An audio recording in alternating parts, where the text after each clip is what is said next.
생산과 소비 브로그 시작하겠습니다. 최근 10년간 위안부 문제로 시끄러웠죠. 그 위안부 스토리는 1990년 무렵에 이제 크게 널리 유포됐죠. 원래 있던 스토리는 아니죠. 최근 들어서는 어떤 이들은 사실이라고, 어떤 이들은 이거 날조다 이렇게 얘기하고 있죠. 위안부가 있긴 있었죠. 있긴 있었는데 이제 문제는 스토리죠. 군대를 동원해서 어, 젊은 여성들을 강제로 성매매를 시켰다. 끌고 가서 뭐 그런 스토리죠. 그런 일이 있었다고 주장하는 애들도 있고 그 날조다 이렇게 주장하는 애들도 있고. 네, 그거를 판단하는 것은 당시의 일본 정책과 한국인의 지위를 알면 알 수 있는 거예요. 역사를 온전하게 안 가르쳐서 그렇지. 뭐 얘기했잖아요. 당시 일본인의 정책은 뭔가요? 이 광대한 영토를 점령한 지역의 주민들이 5억 명이 되죠. 다스릴 수가 없다는 거예요. 1,000만 명을 해외로 내보낸들 5억 명을 어떻게 다스려요? 그래서 이제 어떤 정책을 쓰나요? 한국인과 연합을 해서 통치하려고 했다는 거예요. 그게 이제 일본의 정책이라는 거예요. 그럼 한국인의 협조를 얻어야 되겠죠. 우대했을까요? 안 했을까요? 우대했다는 거예요. 역사적 진실이라는 거예요. 그래서 그 주변 종족들이 제국의 하수인이라고 불렀잖아요. 역사적 사실이라는 거예요. 정책상 한국인의 협조를 얻어야 되는데 여성을 납치해서 강제로 성매매를 시킬 수 있겠냐는 거예요. 정책상 맞지가 않다는 거예요. 한국인의 지위는 또 어땠나요? 이 5억 명에 달하는 인구도 인구지만 그 종족이 천 개에 이르렀다는 거예요. 종족 중에서는 몇인가요? 2위였다는 거예요.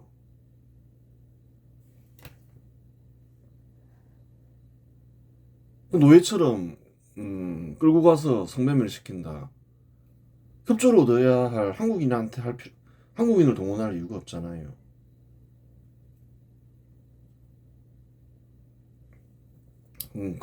그렇다는 거예요. 그래서 그건 아니다. 그 스토리는 위안부 스토리는 그 당시 역사적 배경으로 볼 때 그런 일은 일어날 수가 없다. 이제 그렇게 판단하는 거예요. 그래요. 뭐 일본이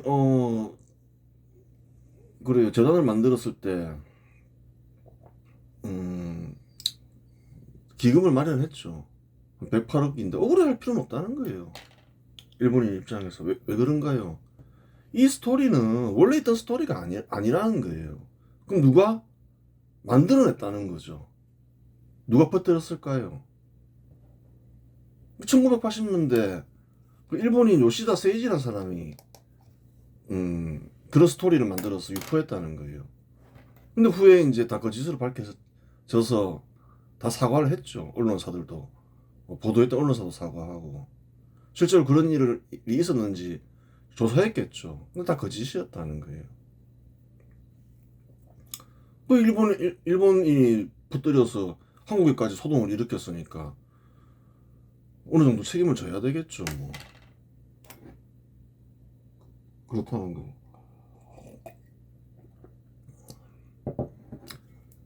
몇 가지 사건을 좀 더 봐야 되겠죠. 2007년에 어떤 일이 있었나요? 노무현 정부 시절 전시작전권 환수 추진이 진행되었고 최종 전시작전권 통제권 전환 시점은 2012년 4월 17일로 결정되었다. 그래요.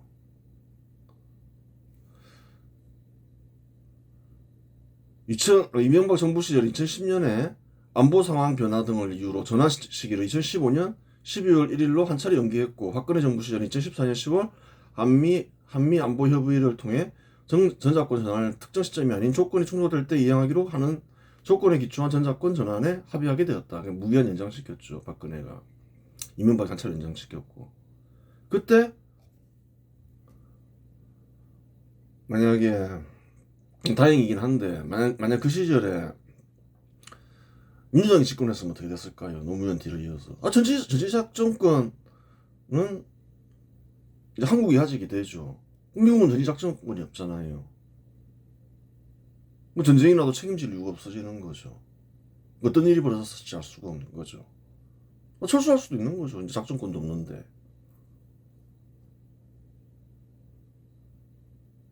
전쟁에 대한 책임이 없는데.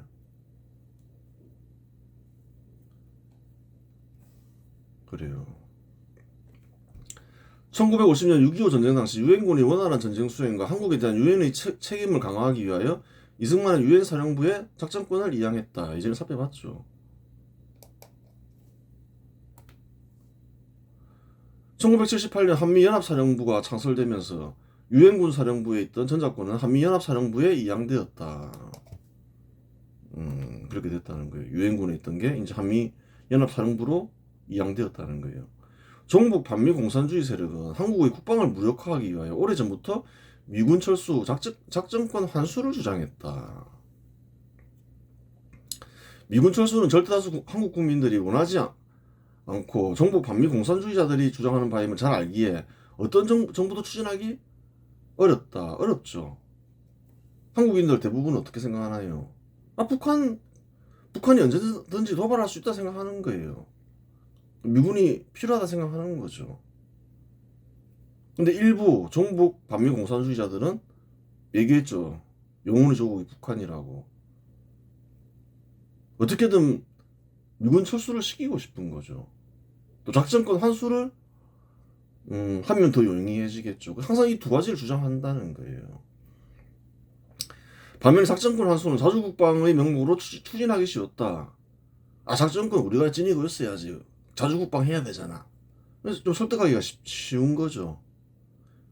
물론 작전권 환수의 진짜 목적을 아는 이들도 제법 많았기 때문에 작전권 환수를 추진하면 국론 분열은 불가피했다. 또 아는 이들은 다 알죠. 얘네들이 왜 작전권 환수를 주장하는가. 한국의 국방을 무력화시키기 위함이구나. 알죠. 북한이 어떤가요? 한국이 작전권을 가지고 있으면 도발하기 쉽나요? 유엔군이나 미군이 작전권을 가지고 있으면 도발하기 쉽나요? 미군이나 유엔군을 상대로 전쟁하기 어렵잖아요. 국방을 무력화하는 방법 중 하나는 작전권 환수죠. 쉽게 얘기해서. 김영삼은 공산주의 세력의 작전권 환수를 수용하여 평시작전권을 환수하였다. 원래 평시작전권도 그래 미군에게 있었죠. 엄밀하게 얘기하면 한미연합사령부인데 사령관이 이제 미군이니까, 미군 대장이니까. 평시작전권 환수하니까 국지전이 일어났잖아요. 서해교전에 김대중 때. 그전에는 이렇게 군대 간의 충돌은 없었다는 거예요.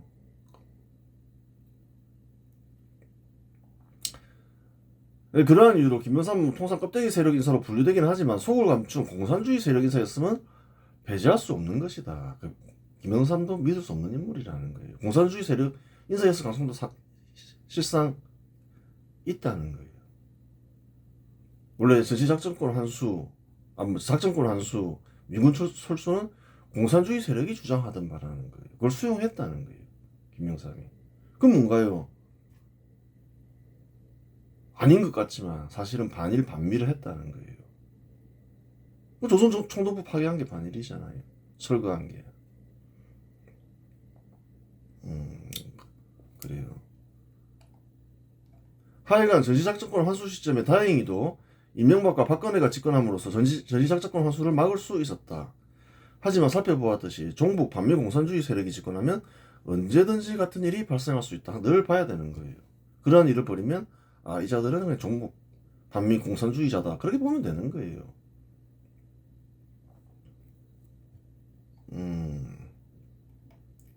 2016년 사드 배치로 국론이 분열된 사건이 있었다.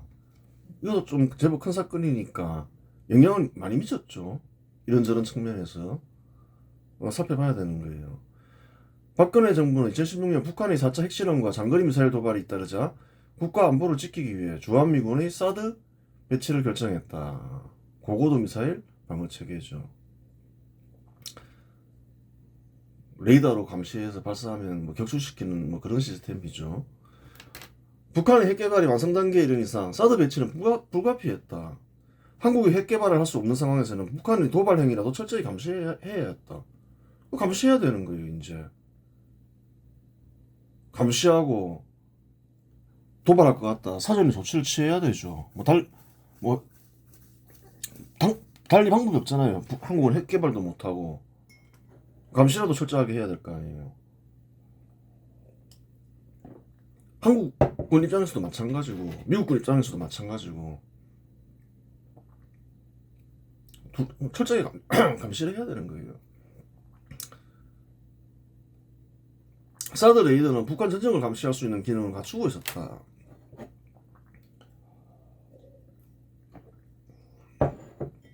당연히 이제 미국도 감시해야 되죠. 미국으로 핵을 쏠 수도 있으니까. 미국이나 일본에.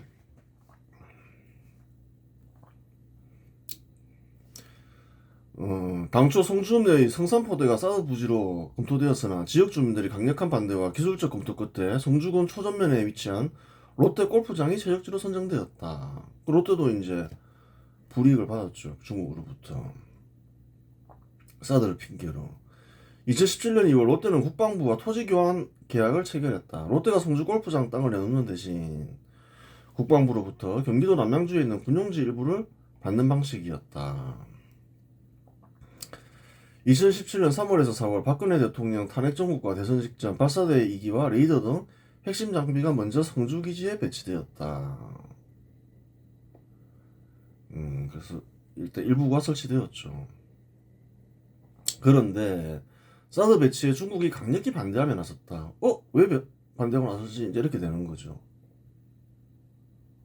한국은 핵 개발에 대응해야 되는데 대응을 못하게 하는 거죠. 방해하는 거죠. 핵을 개발하는 것도 아니고 감시라도 해야 되는데 감시도 못하게 하는 거죠. 사드 레이더의 탐지 거리는 최대 1800km에서 2000km에 달한다. 베이징과 한반도의 거리는 약 1000km이니 중국의 도발 행위도 감시 가능했다. 근데 그 이유를 알아야 되는 거죠. 1940년대 중국은 일본에 의해 멸망 직전까지 간 경험이 있었기에 해양 세력에 속한 한국의 국방력이 강해지는 것을 원하지 않았다. 그러니까 그걸 알아야 되는 거예요. 아무리 신중 정책을 써도 안 된다는 거예요. 기본적으로. 그래요. 그러한 이유로 대륙파에 속한 북한이 핵 개발을 해도 지원을 중단하지 않았지만 방어를 위한 한국의 사드 배치를 용납할 수 없었던 것이다. 아니 북한이 핵 개발해도 다 지원하잖아요. 어떻게든. 근데 핵 개발은 거의 완성 단계에 이르렀고 어떻게든 감시라도 해보려고 하는데 그것조차 못하게 하잖아요. 박근혜가 그래요. 미국, 일본 다 무시하고 중국 가서 외교했는데도 안 된다는 거예요. 의미가 없다는 거예요. 이 단독 외교라는 것은. 오히려 손해만 났죠. 미국과 일본과 멀어지면서. 미국과 일본과 돈독하고 공동 대응한다고 생각해 보라는 거예요. 말도 못 한다는 거예요. 중국이. 중국 본토를 지배하고 있는 중국 공산당은 언젠가는 중국 남쪽에 위치한 대만을 정복할 계획을 세우고 있었다. 요즘에도 늘 논란이 되죠. 하지만 동쪽이 불안하고 레이더로 감시당하면 대만 정복은 사실상 불가능해진다. 사드 레이더가 설치되면 중국이 대만을 향해 미사일을 발사하거나 전력을 이동시키는 초기 징후가 미군에 실시간으로 포착된다. 그러한 이유 역시 중국 공산당이 한국 정부의 사드 배치를 강력히 반대한 이유이기도 하다. 여러 가지 이유가 있겠지만 일단 한국을 약화시키려고 하고 기본적으로 안 바뀐다는 거예요. 두 번째로는 이제 대만을 공략하기 위해서는 한국이 강해져서는 안 되죠. 동쪽이 불안해지잖아요. 특히 또 감시당해서는 안 되죠. 그런 목적이 있다는 거예요. 근데 뭐 한국 입장에서는 뭐 감시라도 해야 되니까 뭐 진행할 수밖에 없는 거죠. 뭐 가만히 있을 수는 없잖아요. 계속 핵개발을 계속 개발하는데 핵개발도 계속 진행되고 핵무기도 이제 거기에 갖추었고 감시도 못하게 한다는 건 말이 안 되잖아요. 이 박근혜가 사드 배치를 강행하자 중국 공산당은 한한령이라 불리는 한국에 경제 제재를 가했다. 근데 경제 제재를 가하죠. 얘기했잖아요. 단독으로 상대하면 이런 일이 벌어진다고. 당시 중국에는 한국의 인기가 높아지면서 많은 중국인들이 한국을 관광했으며 중국인들은 한국의 게임, 영화, 드라마, 케이팝과 같은 콘텐츠를 소비했다. 이 모든 것들은 중국의 외화 유출과 연결된다. 중국 공산당은 제조업을 통해 어렵게 번 외화를 너무 쉽게 한국에 갖다 바친다고 생각했고 이에 사드 배치를 핑계로 제재를 가했던 것이다. 그래요. 다목적으로 그런 주장을 한 거죠. 물론 또 다른 속셈도 있었다. 중국인들이 한국의 콘텐츠에 열광하는 이상 중국의 콘텐츠 산업을 발전시킬 수 없었다. 발전시키기 어렵죠. 당시 중국의 콘텐츠는 한국 콘텐츠를 뺏기는 수준으로 한국 콘텐츠에 비해 촌스럽고 덜 떨어졌다. 그래요. 그 사드를 핑계로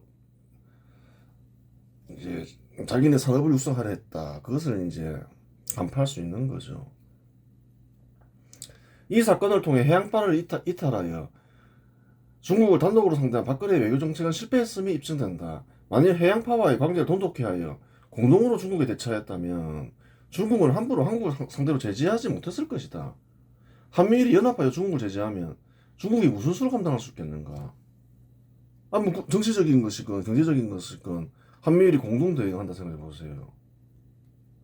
한국이 제재를 하면 한미일이 제재해버리고 일본을 제재하면 한미일이 또 동시에 제재해버리고 못 견딘다는 거예요. 중국이 독자적으로. 근데 공동 대응을 안 하니까 뭐 이렇게 단독 대응하게 하고 이렇게 만드니까 어떻게 되나요? 중국 입장에서는 한국을 얼마든지 제재할 수 있는 거죠.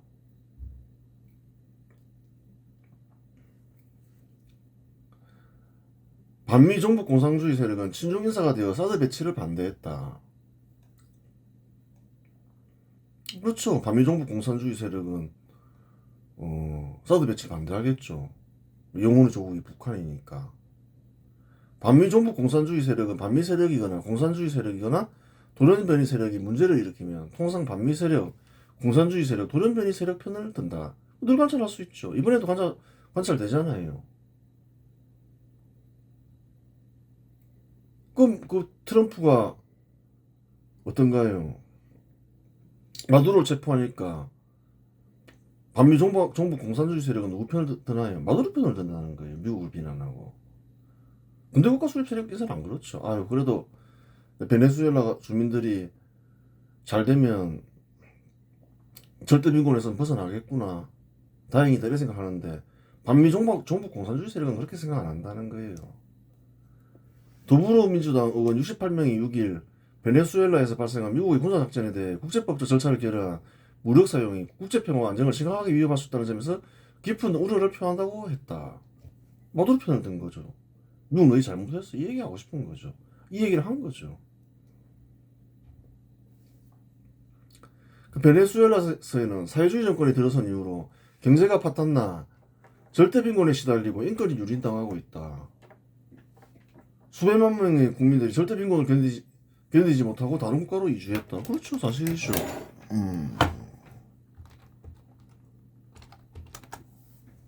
이러한 사실을 안타깝게 여긴 대부분의 사람들은 미국 대통령 트럼프가 마두로를 체포한 일은 잘한 일이라고 말하는데 더불어민주당 68명 의원은 마두로 편을 들며 트럼프를 비난하고 있다. 이 사람들은 왜 이러지? 얘기했잖아요. 마두로는 좀 공산주의 세력 인사 같은데? 두른변의 세력 같은데? 우리 편인데? 그러면서 편을 든다는 거예요. 반미 같은데? 반미 맞죠 뭐. 자기가 반미니까 반미사를 좋아하는 거죠. 그래요. 이 글을 쓴 이는 베네수엘라와 미국의 전쟁을 이미 감지하고서 2025년 2월 사회를 이루는 섭리와 선립법에서 이야기로 남겨놓았다. 사실이라는 거예요. 확인해보라는 거예요. 이야기로 살펴본 미국과 베네수엘라 전투. 전쟁 당사자. 이야기에서 뭐라고 나오나요? 한국동과 베니수엘라동이 전쟁한다. 작년에 쓰여진 글이죠. 현실에서는 어떻게 됐나요? 미국과 베네수엘라가 전쟁했죠. 한국이 어차피 베네수엘라랑 전쟁하지 못하잖아요. 그러면 뭐 한국과 동맹국이 미국이 전쟁 일으킬 것이다 예측을 해야 되는 거죠. 한국동과 베니수엘라동은 어떻게 표현되나요? 한국동 상공업이 번영한 동네 국가 돼 있죠. 베니수엘라동은 상공업이 낙후된 동네이죠. 미국은 어떤가요? 상공업이 번영한 국가죠. 베네수엘라 상공업이 낙후된 국가죠. 뭐 똑같잖아요. 뭐 이야기하고 베니수엘라 이러면 베네수엘라인지 모르면 이상하잖아요. 전쟁 사령과 목축업자 별명 악몽 카우보이를 연상시키는 트럼프 목축업자랑 비슷하잖아요. 전쟁 결과 한국동 승리 베니수엘라동 항복 이렇게 돼 있죠. 여기다 각주 적어놨죠. 페이지를 보라는 거예요. 미국 승리 베네수엘라 항복 그렇죠. 향후 전망 이야기에서는 베니수엘라동까지 점령을 하죠. 현실에서는 어떻게 될까요? 그러면 친밀 국가가 되겠죠. 뭐 베니수엘라동 주민 해방, 베네수엘라 국민 해방, 사회주의 포퓰리즘 정부로부터 이제 해방이 된다는 거예요. 똑같잖아요. 그렇게 될 거라는 거죠. 아직 그렇게 안 됐죠. 목축업자 베니수엘라동 구세주로 등극, 트럼프 베네수엘라 구세주로 등극. 전망까지 맞으면 완전히 일치하는 거죠. 그래요. 더불어민주당 참여연대 민주노총 정교조동 반미정부 공산주의 세력은 사드 레이더에 발생하는 전자파와 인체와 환경에 치명적이라는 근거 없는 괴담을 조직적으로 유포하며 배치를 반대했다. 그렇죠. 한국의 국방력을 약화시켜야 되니까 종북 인사들 세력들은 그렇게 하겠죠. 어떻게든 막으려고 하겠죠. 가짜뉴스를 또 유포했다는 거예요. 특히 성주의 주요 소득원이 참여를 정치적 선동의 도구로 이용했다. 이들은 사드 레이더가 가동되면 그 강력한 전자파로 인해 성주 참여는 전주파에 튀겨진 사드 참여가 될 것이라거나 참여를 먹으면 기형아가 태어날 수 있다는 식의 공포를 조장했다. 사실이죠. 광우병도 순 거짓말을 했죠. 이는 광우병 사태 당시 미국산 소고기를 먹으면 뇌에 구멍이 뚫린다는 가짜뉴스로 국문을 분열시켰던 수법과 판박이었다. 그랬다는 거. 주민들이 반발로 어떻게든 북한과 중국 공산당을 위해 사드 배치를 막으려 했다. 그 사실이라는 거예요. 그 가짜뉴스를 퍼뜨려서라도 막으려고 했던 거죠. 의도가 눈에 보이죠. 가짜뉴스를 퍼뜨릴 이유가 없잖아요. 그러나 국방부와 민간 전문가들이 여러 차례 실시한 환경영향평가와 전자파 측정 결과 사드 레이더의 전자파 숙제는 인체 보호 기준치의 수백 분의 1 수준으로 휴대폰 기주국보다 낮은 것으로 밝혀졌다. 휴대폰 기주국보다 더 낮다는 거예요. 여기저기 설치된 휴대폰 기주국보다. 결국 전자파 참여 괴담은 과학적 근거가 전혀 없는 호금이 드러났다. 그 대형마트와 백화점 등에서 성주 참여 주문이 줄어들거나 취소되는 사태가 벌어졌다. 농민들은 애써 키운 참외를 제값에 팔지 못해 경제적 궁핍에 시달렸으며 성주 지역 식당과 숙박업소 등 골목 상권도 외지인의 발길이 끊기며 큰 타격을 입었다. 2020년에 가서야 농민들은 매출 회복할 수 있었다. 4년간 큰 피해를 입었다는 거예요. 농민들이. 이런 게 왜 소송을 통해서 받아야 되는 거 아니에요. 그런 시스템이 안 돼 있나 이런 생각도 들고 가짜뉴스로 큰 손해를 끼쳤죠.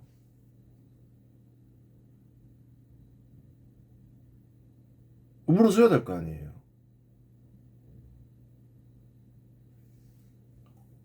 그 이모션에서 마치겠습니다.